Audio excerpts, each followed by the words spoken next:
Mga kapuso, 20 weather systems ang nagpapaulan ngayon sa ilang bahagi ng bansa.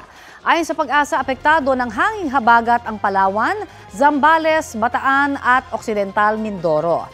Intertropical Convergence Zone naman ang umiiral sa Surigao Provinces, Davao Oriental, Davao de Oro at Davao Occidental. Magiging maaliwalas hanggang sa magiging maalinsangan ang panahon dito sa Metro Manila at ilang pang bahagi ng bansa.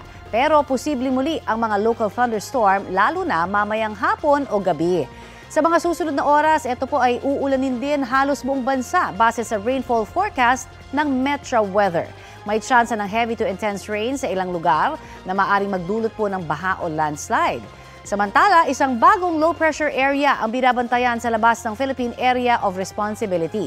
Namataan po yan ng Pag-asa, 1,960 kilometers silangan ng southeastern Luzon. Mababa sa ngayon ang tsansa nitong maging isang bagyo.